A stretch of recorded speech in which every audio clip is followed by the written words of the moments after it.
So in this video, we're going to go over our shoulder CARs, a CAR being a controlled articular rotation.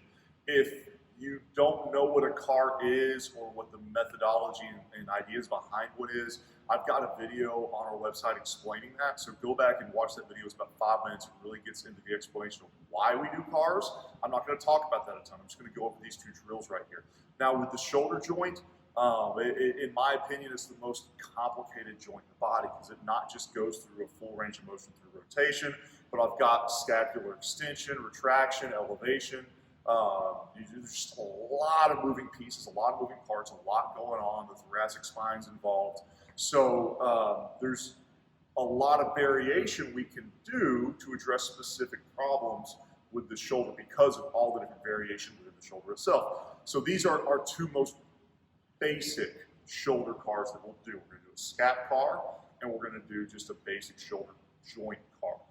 Doesn't mean that's all there is, doesn't mean that's the best that you need, but hopefully these principles can help you understand how to maintain a healthy shoulder. I think as far as the foundation goes, these two exercises, every baseball overhead athlete, really every athlete in general, should be doing to some capacity every single day. So the first one we're going to go over is just going to be our regular shoulder capsule CAR. Okay. What we're going to do is we usually start in full shoulder extension overhead position right here. I want to be close to my ear with the bicep. I want to have the rest of my body locked down. So one of the big faults that we see in this is guys go up, the rib cage goes up, right? So now I'm not really getting into the shoulder. Now I'm getting into the thoracic spine. I'm working on thoracic spine extension. That's not what we want. When you do a CAR, you want to make sure that every other joint in the body is rigid and locked down because we're trying to challenge this joint, not this joint, not this joint, this joint.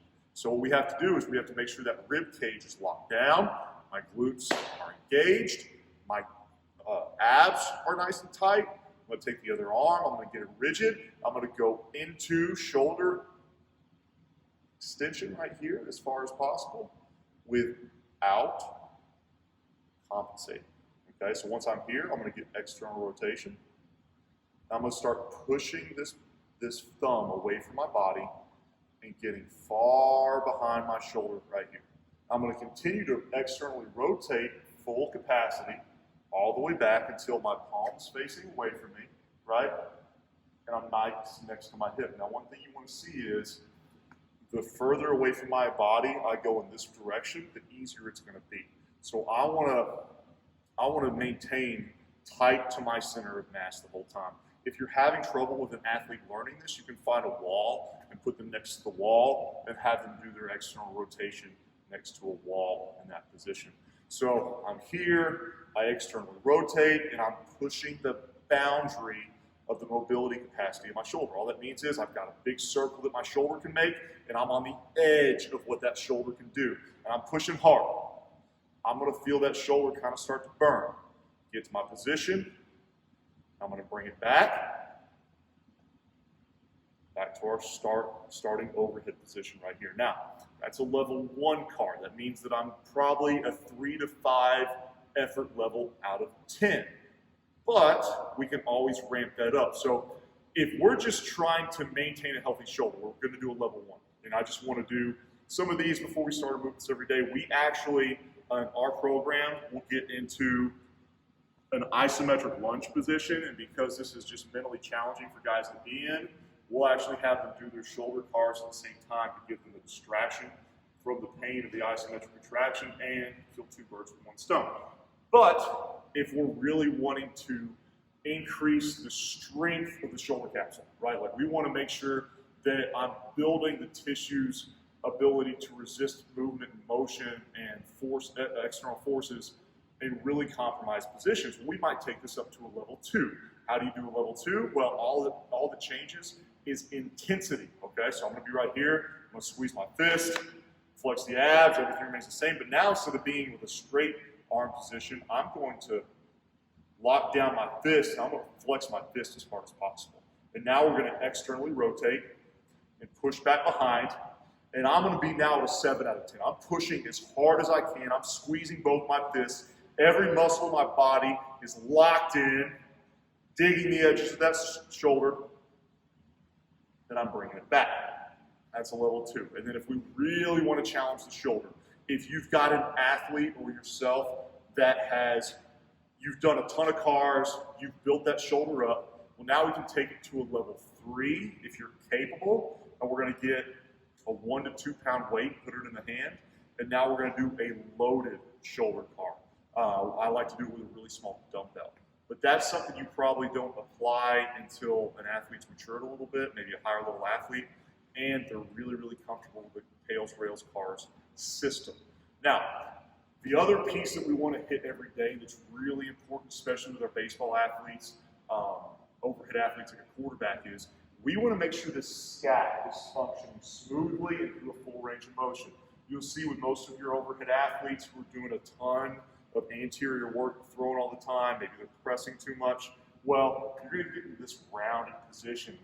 Part of that's thoracic spine, and part of that's the scap's inability to move properly. So what we want to do is we want to teach that scap to elevate, retract, go down, and extend. So you can make a circle with that scap. But I don't want to achieve that through rotation of the arm. So what we want to do is, just like every other car, we want to lock everything else down. I'm going to set my feet, glutes are engaged, abs are tight. I'm going to set this fist, and now I'm going to bring this shoulder out with a vertical thumb position out to the side.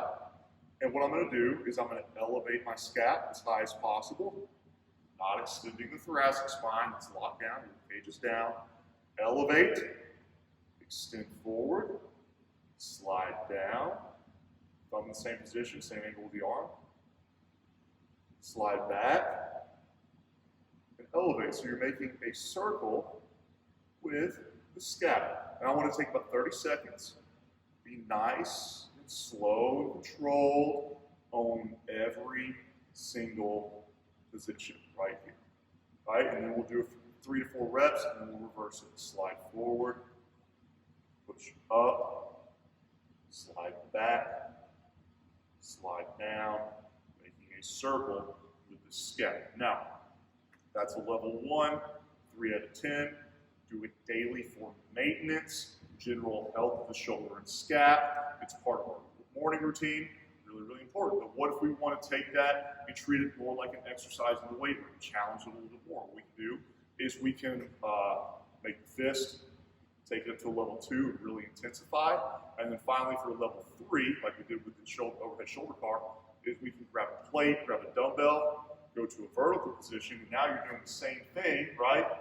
Elevation, extension, subtraction, making that circle, but now I've got a resistance load on it too. You'll feel your traps blow up more from that than you will from shrugs oftentimes. So those are our 2 most basic foundational shoulder cars. I want to get those in absolutely weekly, if not daily, with our athletes. I'm encouraging our guys to do those every single morning with their morning routine, but also we're going to implement those pre-workout, get the shoulders moving, nice and loose, a little bit of blood flow, make sure they're fully prepared for the movements we're going to do in the weight room or out in the field.